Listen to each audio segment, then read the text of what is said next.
อนสวรรค์ก็ปุ่นจงเมสีพร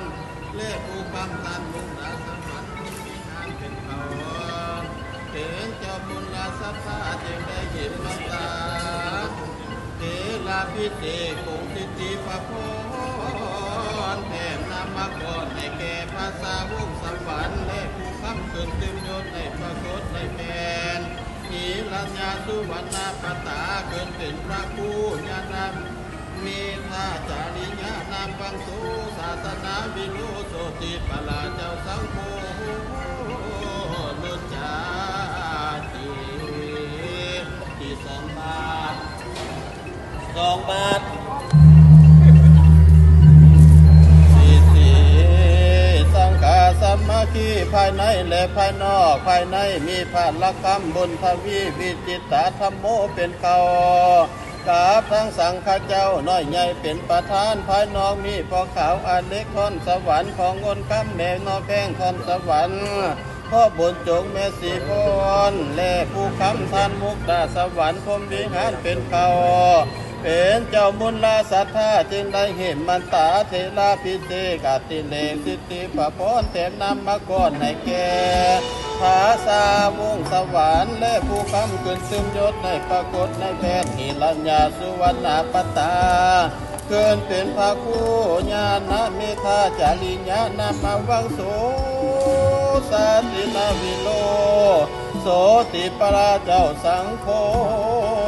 นุจาติที่3 บาทสาธุสาธุสาธุอนุโมทามิเชิญเจ้าศรัทธาจงไปฟังน้ำถวายเพิ่นเชิญน้ำกาณโยม2,567ตัวนัวราศีสืบสร้างยอดยิ่งกวางเติมตามเดือน6งามคำพร้อมเดิน2,567ตัวนัว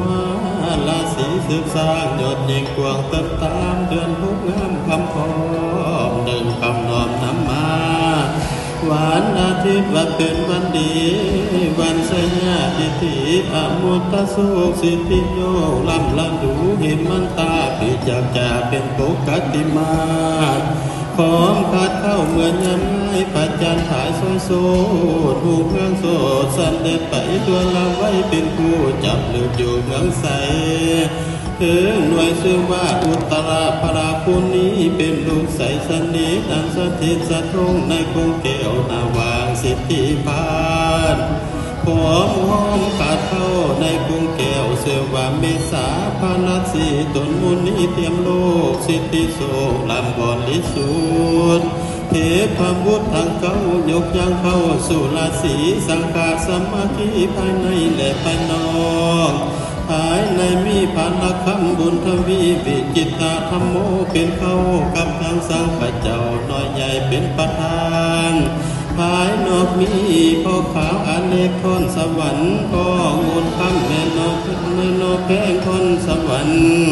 พ่อบุญจงเมสีพรแลผู้คำท่านมุกดาสวรรค์พรมวิหารเป็นเก่าเป็นเจ้ามุลลาสัทธาได้สร้างของเทลามีคำปรารถนาบ่น้อยใจเสื่อมซอยตั้งต่อนิลพานเจอพร้อมกันมาลิงเห็นอนิจจการในสงสารอันประเสริฐตั้งใจเกิดยินดีปาสัท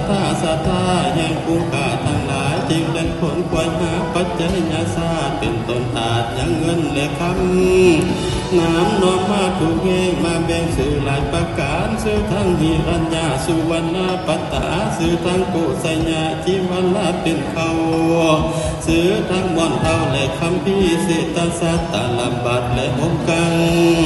กราบทั้งโอทั้งน้ำและขันท้องทรงผู้พันเมฆมาดยังสะอาดผู้เลี้ยนเทียนใส่ผัวสะอาดสะพาดพร้อมเป็นเครื่องบริขารสาภาวัตถุท่านทั้งมวลบ่ละปวนทุกสิ่งจริงได้พร้อมกันนิมันตาเพลาพิเศษโกปสิทธิพระพรแถมนำมาก่อนให้แกง